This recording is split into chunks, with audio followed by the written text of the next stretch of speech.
श्रीराम समर्थ। जय जय रघुवीर समर्थ। Happy life या चॅनलमध्ये सर्वांचे स्वागत आहे।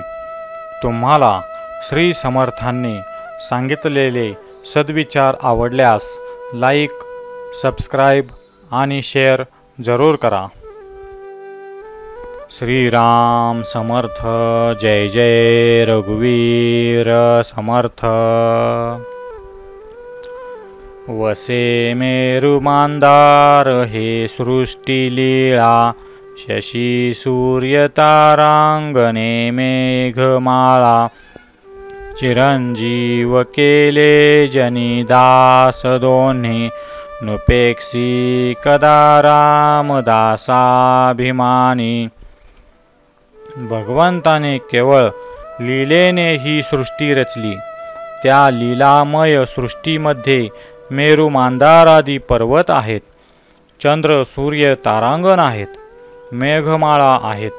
ही सृष्टी जोपर्यंत आहे तोपर्यंत हनुमान व विभीषण दोघे चिरंजीव आहेत। भगवान रामचंद्राने आपल्या या दोन दासांना चिरंजीव केले। दासाभिमानी भगवंत आपल्या दासाची कधीही उपेक्षा करीत नाहीत। भगवंताच्या भक्तीला दोन अंगे असतात, एक अंतरंग व दुसरे बहिरंग।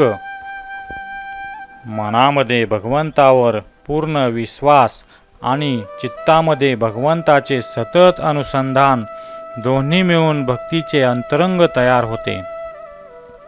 देहाने होणारी प्रत्येक क्रिया फक्त भगवंतासाठी करणे आणि मुखाने भगवंताचे नाम सतत घेणे ही दोन्ही मिळून भक्तीचा बहिरंग आकार घेते। देहाचे सारे व्यवहार चालू असता भक्त मनाने सदैव भगवंताच्या समीप असतो। भक्ताच्या जीवनात भक्त व भगवंत एकमेकाची संगत सोडत नाहीत। पण सर्व भक्तांची मनोरचना सारखी नसते। एक प्रकारचा भक्त बुद्धिमान व शक्तिमान असतो, तो समूह प्रिय असून मोठा चळवळ असतो।